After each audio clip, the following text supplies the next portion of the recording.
서울, 살을 애는 겨울밤, 차가운 콘크리트 건물 사이 좁은 골목, 희미한 가로등 불빛이 깜빡였다. 매서운 바람 사이로 갓난아기의 울음소리가 울려 퍼졌다. 곰팡이가 핀 벽 모퉁이에, 헤어진 담요에 겨우 쌓인 채 버려진 아기, 가슴 위에는 떨리는 글씨로 쓰인 쪽지 한 장. 부디 이 아이를 키워주세요. 저는 더 이상 감당할 수 없습니다. 지나가던 사람들은 잠시 멈춰섰다가 곧 고개를 돌리고 발걸음을 재촉했다. 멀리서 들려오는 택시 경적, 눈 위를 밟는 구두 소리, 그 모든 소음은 아기의 울음소리를 덮어버렸다. 그 순간을 지켜본 것은 달빛과 차가운 바람뿐이었다. 그 아이는 이름도 부모도 없었다. 사람들은 단지 버려진 아이라고 불렀다. 운명은 가혹했다. 보육권의 차가운 침대, 묽은 국, 세상의 차별 어린 시선. 따뜻함 대신 생존만이 존재했던 유년 시절이었다. 그러나 시간은 흐른다. 20년 후 화려한 서울의 중심. 수많은 카메라 플래시가 번쩍이는 재벌그룹 후계자 발표식. 사회자가 호명한 이름에 모두가 숨을 삼켰다. 그 주인공은 바로 가난 때문에 버려졌던 그 아이였다. 절망 속에 묻힐 줄 알았던 인생. 그러나 그는 이제 세상을 놀라게 할 귀환을 시작한다. 서울 외곽의 칙칙한 보육권. 버려진 아이의 유년 시절은 그곳에서 차갑게 흘러갔다. 그는 처음에 이름조차 없었다. 수녀들이 임시로 붙여준 이름, 지호, 그것이 전부였다. 좁은 침대가 다닥다닥 붙은 집단 생활실. 밥상 위에는 묽은 죽과 지나치게 짠 김치뿐.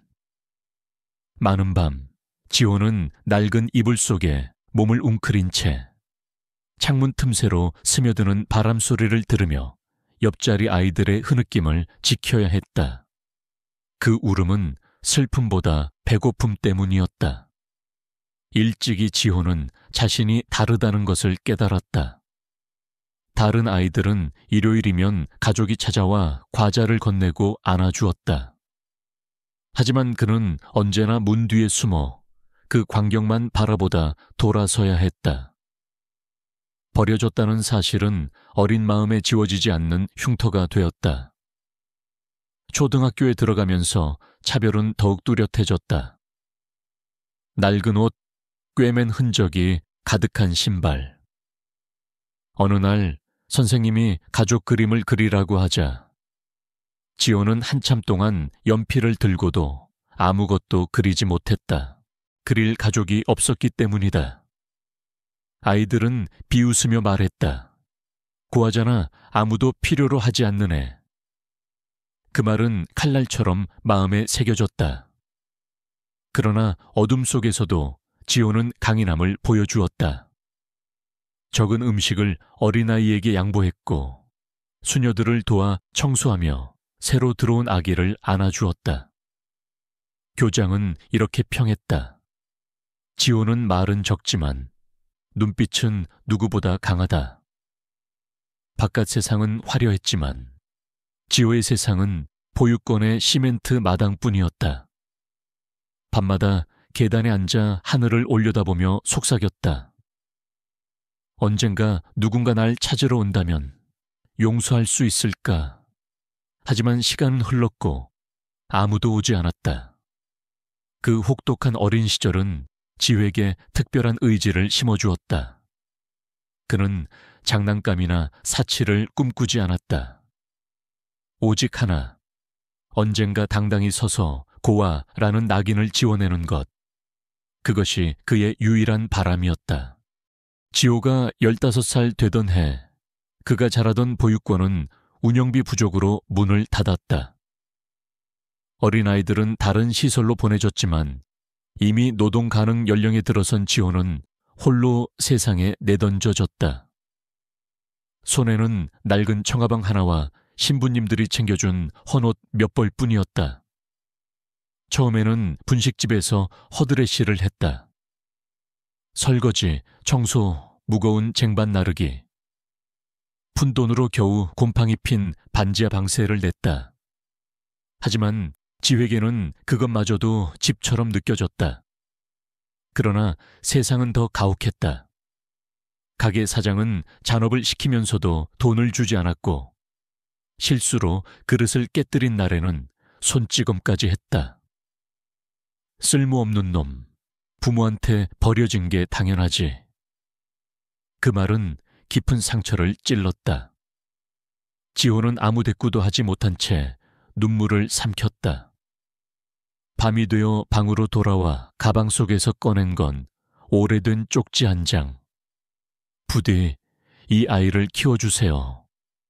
희미한 전등 밑에서 글씨는 흐려지고 마음속 질문은 커졌다. 나는 왜 버려졌을까? 나는 정말 쓸모없는 존재일까? 얼마 후 한 중년 남자가 다가와 말했다. 너의 부모를 안다. 나와 함께 가면 만나게 해주겠다. 지호의 가슴에 희망이 피어났다. 그러나 그것은 함정이었다. 그는 공사장으로 끌려가 하루 종일 막노동을 강요받았고 임금은 빼앗겼다. 사실상 값싼 인력으로 팔려간 것이었다. 매일같이 피투성이 손, 아픈 허리. 벽에 기대 쓰러질 때마다 머릿속에는 사장의 말이 맴돌았다. 쓸모없는 놈. 절망에 휩싸였지만 동시에 보육권의 아이들이 떠올랐다. 자신을 의지하던 순진한 눈빛들. 그는 스스로 다짐했다. 내가 쓰러지면 고아는 쓸모없다는 말이 영원히 사실이 되고 말 거야. 다음 날 그는 공사장에서 도망쳤다. 추운 골목을 달리다 결국 교회 앞에서 쓰러졌다. 우연히 지나던 신부가 그를 발견해 따뜻한 죽과 담요를 건넸다. 몇 년 만에 처음으로 느낀 온기였다. 첫 번째 비극은 그를 부수지 못했다. 오히려 하나의 깨달음을 남겼다. 세상은 잔혹하지만 동시에 누군가의 손길은 희망이 될 수 있다. 지호는 그날 결심했다. 나는 더 강해져야 한다. 교회에서 쓰러진 날 이후 지호는 거기서 머물며 허드레시를 했다. 청소, 불 피우기, 부엌일 돕기. 교회는 가난했지만 신부님은 늘 따뜻한 미소를 잃지 않았다. 밤이면 지호를 옆에 앉혀 오르간을 치며 이야기해 주었다. 절망 속에서도 빛을 찾은 사람들의 이야기. 지호는 처음으로 자신이 짐이 아니라 작은 존재라도 의미가 있다는 걸 느꼈다. 어느 날 신부님은 지호를 작은 철공소를 운영하는 박 사장에게 소개했다. 지호는 다시 속을까 두려웠다. 그러나 박 사장은 달랐다. 여긴 공짜가 없다. 내가 너에게 기술을 가르쳐 줄 테니 넌 땀으로 갚아라. 그날부터 지호는 망치를 쥐고 쇠를 갈고 용접을 배우기 시작했다. 손바닥에는 굳은 살과 화상이 남았지만 그는 버텼다. 상처 하나하나는 자신이 더 이상 버려진 고아가 아니라 스스로 가치를 만들어가는 증거였다. 무엇보다 지호가 얻은 것은 신뢰였다. 처음으로 열쇠를 맡겨줬고 얘가 아니라 아들이라 불렸다. 박 사장은 어깨를 두드리며 말했다. 태어날 곳은 선택할 수 없지만 어떻게 살지는 선택할 수 있다. 그 말은 어둠 속을 밝히는 등불 같았다. 지호는 운명이 전부가 아님을 믿기 시작했다. 17곱이 되던 해 지호는 스스로 설 수 있게 되었다. 번 돈으로 조금 나은 방을 얻고 생애 첫 새 신발을 샀다.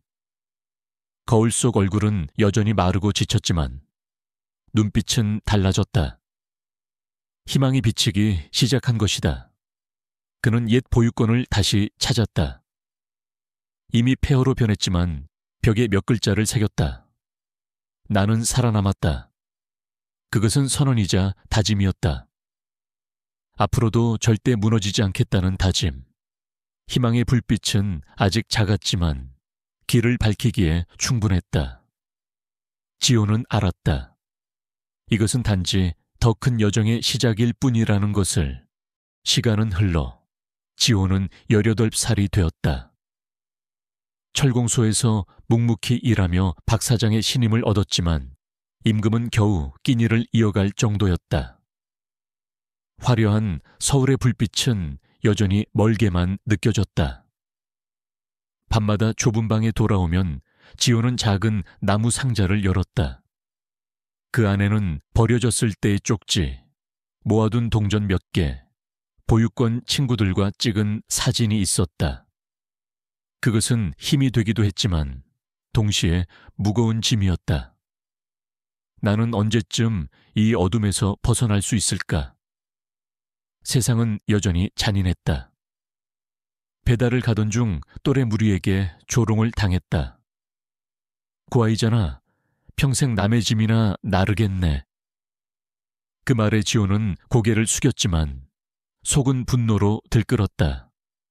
방역하고 싶었지만 박 사장에게 누가 될까 두려워 이를 악물고 참았다. 점차 기술이 늘면서 지호는 큰 기계를 맡게 되었고 중요한 계약도 처리했다. 하지만 그 순간 더 큰 시련이 닥쳤다. 대기업 관계자가 와서 냉소적으로 말했다. 고아 출신 애송이에게 맡긴다고? 실수라도 하면 누가 책임질 건데? 모두가 보는 앞에서 지호는 말문이 막혔다. 박 사장은 화를 냈지만 편견의 벽은 쉽게 무너지지 않았다. 지호의 마음은 흔들렸다. 한편으로는 계속 기술을 배우고 언젠가 자신의 공장을 차리고 싶었다. 하지만 독설은 그의 머릿속을 괴롭혔다. 모두 틀렸다고 증명하려면 다른 길을 가야 하는 게 아닐까. 게다가 박 사장이 갑자기 병에 걸리며 상황은 더 악화됐다. 비싼 약값, 멈춰 선 공장. 지호는 유일한 버팀목을 잃을 위기에 처했다. 그날 밤 등잔불 아래에서 지호는 낡은 종이에 적었다. 내가 어떻게 해야 할까? 기다려야 할까? 아니면 무모하게 다른 길을 찾아야 할까? 이제 싸움은 가난과의 싸움이 아니라 자기 자신과의 싸움이 되었다. 책임과 꿈 사이, 감사와 자유 사이. 그 경계에서 지호는 흔들리고 있었다. 그 후 그는 밤마다 공사장에서 아르바이트를 하며 번 돈을 박 사장에게 보냈다.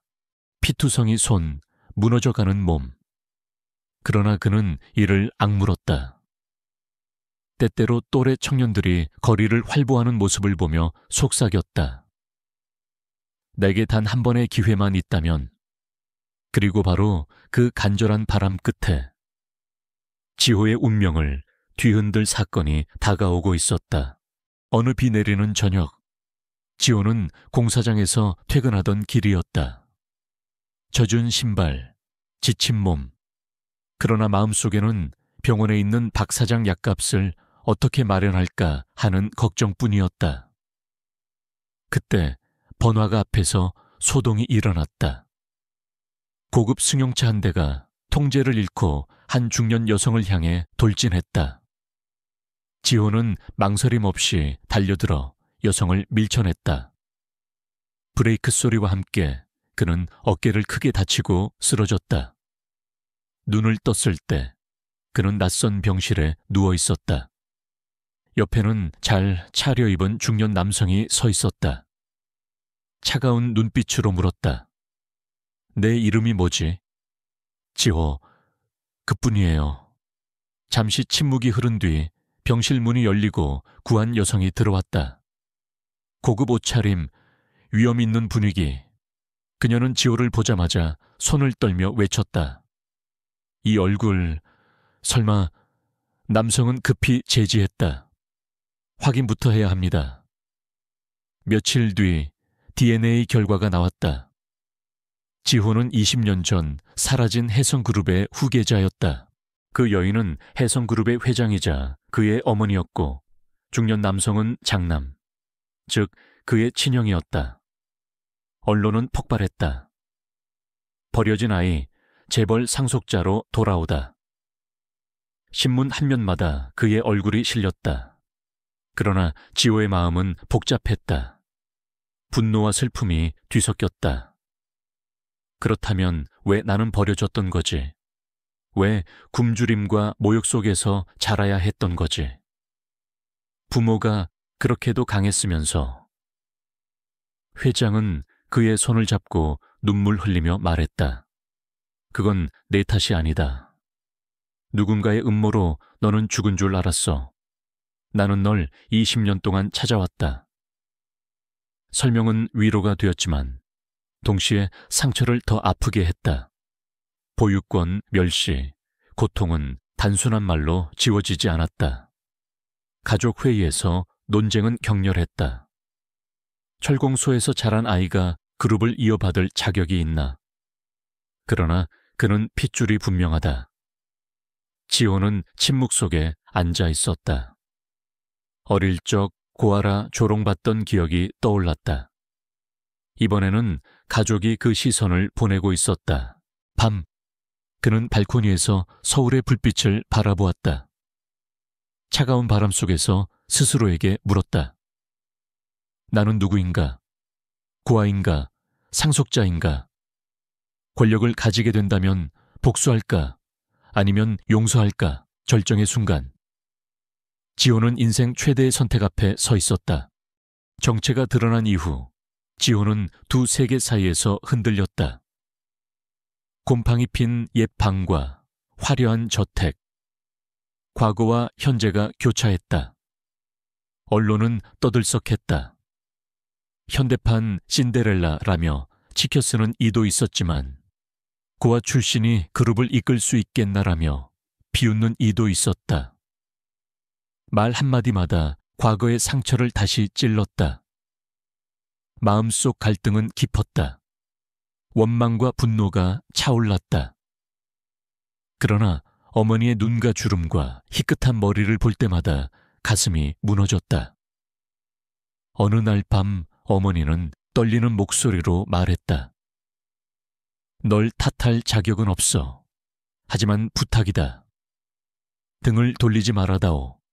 내게 기회를 줘. 그날 밤 지호는 꿈속에서 보육권 시절로 돌아갔다. 굶주린 아이들의 울음, 차가운 바람, 그리고 마음속에서 목소리가 들려왔다. 증오를 택하면 다시 어둠 속이다. 하지만 용서를 택하면 길이 열릴지도 모른다. 다음 날 지호는 기자들 앞에 섰다. 목소리는 떨렸지만 눈빛은 단호했다. 나는 지호다. 버려졌고 가난 속에서 자랐다. 하지만 그것이 날 단련시켰다. 나는 과거를 부정하지 않는다. 그리고 지금을 거부하지도 않는다. 만약 기회를 얻는다면 나와 같은 아이들을 위해 힘을 쓰고 싶다. 순간 회의장은 숨죽였다.